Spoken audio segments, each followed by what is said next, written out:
ಎಲ್ಲರೂ ಹೆಂಗದಿರಿ? ಎಲ್ಲರೂ ಆರಾಮದಿರಿ ಅನ್ಕೋತೀನಿ. Okay, welcome back to Asha kitchen. Okay, ಇವತ್ತೊಂದು ನಾನು ನಿಮಗೆ ಈಸಿಯಾಗಿ ಟಿಫನ್ಗೆ ಬೇಗ ರೆಡಿ ಆಗುವಂಥ ಒಂದು ರೆಸಿಪಿ ತೊಗೊಂಬಂದೀನಿ. ಅದ್ಯಾವುದು ಅಂತ ಹೇಳಿದ್ರೆ ಪಾಸ್ತಾ. ಹೌದು, ಪಾಸ್ತಾ ಹೆಂಗೆ ಮಾಡೋದು ಅಂತೇಳಿ ನಾನು ಇವತ್ತು ನಿಮಗೆ ತೋರಿಸ್ಕೊಡ್ತೀನಿ. ಇದು ಮಕ್ಕಳಿಗೂ ಕೂಡ ಇಷ್ಟ ಆಗ್ತೈತಿ. ಬನ್ನಿ ಪಾಸ್ತಾಗೆ ಏನೇನು ಬೇಕಂತೇಳಿ ನೋಡೋಣ. ಈಗ ಒಂದು ಪಾತ್ರೆ ಒಳಗೆ ನೀರು ಕಾಯಕ್ಕಿಡಬೇಕು. ಪಾಸ್ತಾ ಏನಿರ್ತೈತಲ್ಲ ಅದು ನೀರು ಕಾದ್ಮೇಲೆ ಅದಕ್ಕೆ ಹಾಕಬೇಕು. ಹಾಗೆ ಇದು ಚೆನ್ನಾಗಿ ಬಾಯ್ಲ್ಡ್ ಆದಮೇಲೆ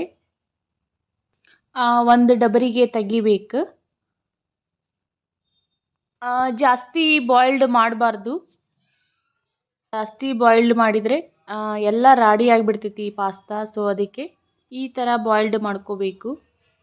ಈಗ ಇದನ್ನೆಲ್ಲ ಒಂದು ಪಾತ್ರೆ ತೆಗೆದ್ಮೇಲೆ ಹಾಗೆ ಈಗ ಒಂದು ಪಾತ್ರೆಗೆ ಸ್ವಲ್ಪ ಆಯಿಲ್ ಹಾಕಿ ಅದಕ್ಕೆ ಕಟ್ ಮಾಡ್ಕೊಂಡಿರುವಂಥ ಸಣ್ಣಗೆ ಈರುಳ್ಳಿ ಮತ್ತು ಟೊಮ್ಯಾಟೊ ಹಾಕಬೇಕು.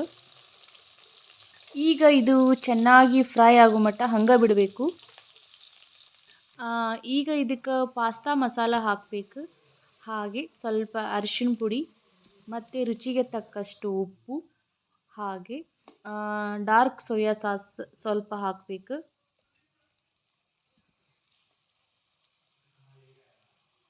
ಮತ್ತು ರೆಡ್ ಚಿಲ್ಲಿ ಸಾಸನ್ನು ಸ್ವಲ್ಪ ಹಾಕಬೇಕು.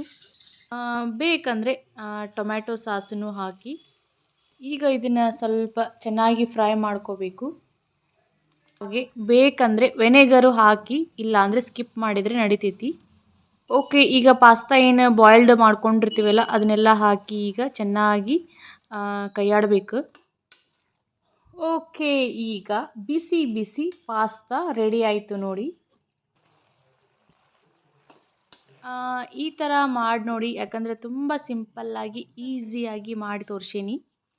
ನೀವು ಮನೆಯೊಳಗೆ ಒಂದು ಸರಿ ಟ್ರೈ ಮಾಡಿ, ತುಂಬ ಟೇಸ್ಟಿಯಾಗಿರ್ತೈತಿ. ಚಿಕ್ಕ ಮಕ್ಕಳಿಗೂ ಕೂಡ ತುಂಬ ಇಷ್ಟ ಆಗ್ತೈತಿ. ಹಾಗೆ ಯಾವಾಗಾದರೂ ಫಾಸ್ಟಾಗಿ ಮಾಡ್ಬೋದು. ಯಾವಾಗಾದರೂ ಒಂದು ಸರಿ ಅಷ್ಟೇ ಓಕೆ ಪಾಸ್ತಾ. ಡೈಲಿ ಅಂದರೆ ಅದು ಆರೋಗ್ಯಕ್ಕೆ ಒಳ್ಳೆಯದಲ್ಲ. ಎಮರ್ಜೆನ್ಸಿಗೆ ಮಾಡಿಕೊಂಡು ತಿನ್ಬೋದು. ತುಂಬ ಟೇಸ್ಟಿಯಾಗಿರ್ತೈತಿ. ಒಂದು ಸರಿ ಟ್ರೈ ಮಾಡಿ ನೋಡಿ. ಓಕೆ, ಇವತ್ತಿಂದ ಈ ರೆಸಿಪಿ ನಿಮಗೆ ಇಷ್ಟ ಆಗಿದ್ರೆ ಹಾಗೆ ಒಂದು ಲೈಕ್ ಕೊಡಿ. ಹಾಗೆ ತುಂಬ ಇಷ್ಟ ಆಗಿದ್ರೆ ಶೇರ್ ಮಾಡಿ. ಹಾಗೆ ನನ್ನ ಚಾನಲನ್ನು ಮೊದಲು ಸಬ್ಸ್ಕ್ರೈಬ್ ಮಾಡ್ಕೊಳ್ಳಿ. ಹಾಗೆ ಪಕ್ಕದಲ್ಲಿರೋ ಬೆಲ್ ಐಕನ್ನ ಫಸ್ಟ್ ಕ್ಲಿಕ್ ಮಾಡಿ, ಯಾಕಂದರೆ ನಾನು ಪ್ರತಿದಿನ ಅಪ್ಲೋಡ್ ಮಾಡುವಂಥ ವಿಡಿಯೋ ನೋಟಿಫಿಕೇಷನ್ ಫಸ್ಟ್ ಬರೋದು ನಿಮಗೆ. ಸೊ ಅದಕ್ಕೆ okay, bye, see you next video.